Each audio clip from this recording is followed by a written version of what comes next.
you got for our listeners today, Keelan? Well, I thought it would be a good idea, considering this week in the transition. It's kind of a great idea.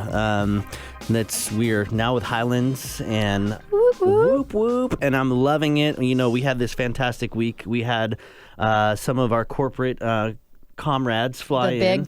The big corporate comrades fly in just for us, and we rented out a space, and they are amazing. They gave us this forum where we could just be inundated with everything and just jump in head first to all the information. So I really want to give a big shout out to Christy and Ginger, and then of course Randy as well. And this Danny. And Danny, yeah, for sure. One of the owners of the company. Yeah, just really involved with this transition with us and all the information. I couldn't be more excited about everything that we're bringing on. And I think the message, you know, and we got to go out and kind of go more on a personal level and really get a good in-depth conversation. And the word that I would say is integrity. Yeah. And integrity has been so important in my business, from being a financial planner, retirement planning, you know, and just following that integrity. And I think what you put out in the world personally or in business comes back to you. Why we trust our fearless leader, Sean, so much is the guy is just integrity. 100% he's going to do what's best for us. And I got that same message to hear Randy's story and why he transitioned to what he was doing. I think most important to us is going to be always serving our clients. And from the top down, when your leaders have a ton of integrity and they care about us, that goes all the way down to the customers. So I left that experience with Highlands just really thankful and really excited and happy that we have the leaders that we have the support that we have. And our team is already fantastic. And with the tools that we have, we're just going to elevate even more. We're going to kill it at a higher level. Kill it at an even higher level. Thank you, Danny. Thank you, Randy. Thank you, Ginger. And thank you, Christy. We really appreciate you guys. You guys are fantastic. Yeah, and like Keelan said, I mean, we're always looking for the best place to support our business partners and our clients, and we've got some great stuff coming up for Money Chat in the future, some of the things that we'll be able to offer to you as our listeners. All right, so today I thought I'd bring in talking about buying a home. The cost is more important than the price. So my advice is, if you're a buyer, to look at the cost of purchasing a house more than you're looking at the purchase of the price of the home.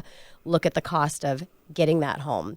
Obviously, price is a part of the equation, assuming that you're not going to pay all cash. If you're an all cash buyer, a little bit different conversation. But a larger part of the cost is the mortgage interest rate. And the mortgage rate can have a dramatic impact on the overall cost. So we've hit, once again, historical lows on the interest rate. I'm not attempting to predict what the future of the interest rates are going to be, but I wanted to help you understand the potential impact on the cost of purchasing a home if interest rates did increase in the future. Even if you're thinking of buying it in the market and you feel that the market might be dropping, I am not saying that because I don't think our local market is going to drop. If you want to know, if you want to make a prediction of what you think the real estate market is going to do, what do you think employment's going to do? Because history shows real estate always follows employment. And I think I'm safe to say that we're in a really good employment market here in the Seattle market. But let's just say that you thought the market was going to drop.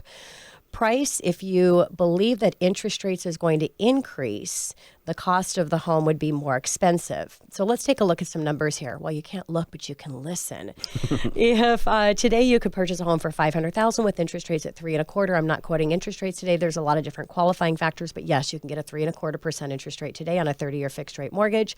And if you came with a 5% down payment, that would put your loan amount at $475,000. The principal and interest payment would be $2,067. That does not include taxes and insurance. That's just the mortgage, the principal and interest. Now, if you waited to purchase thinking the market may decrease, let's just say it went down 5%. $500,000 home would drop down to $475,000. With the same down payment of 5%, your loan amount would be $451,250.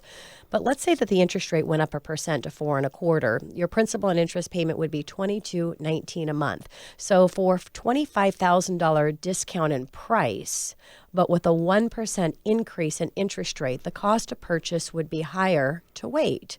$152 a month higher, then you calculate that interest, it's going to have a huge impact. So make sure that you're looking at the true cost of purchase before making a decision to maybe wait in the market. Now, I think that interest rates are going up, and I think the market is going to go up. So it's kind of a double whammy if you're not taking advantage of this market. Now, in any market, there is a shortage of something. You have buyers and you have seller and you have money. We have plenty of buyers out there. We have plenty of money out there. The money meaning the loan programs available, the cost of the interest rate, which we just talked about. Where our shortage is today is in the sellers or the property. Crazy market out there. I don't know about you, Keelan, but every contract that's coming over in the initial stage to update a pre-approval letter to make an offer, every single one of them has multiple offers. And we're going back to waiving finance contingency, possibly being willing to pay more for the appraisal if the appraisal comes in low, waiving pre-inspection or doing pre-inspection or waiving the home inspection. I would not advise waiving home inspection, but we have a realtor that can give advice on that. But doing a pre-inspection, basically paying for that before you know that your offer is going to be accepted, at least then you have the home inspection and you know what the quality of the home is going to be. So yeah, I just wanted to bring in, it's really important to look at what it's going to cost you to borrow and take advantage of the market while we're in this great market that we're in here. That's your Money Chat for today. Coming up next on the Money Hour, 5 upsides to downsizing your home. Brenda Martin and John L. Scott right here on 1150 AM KKNW after the short break.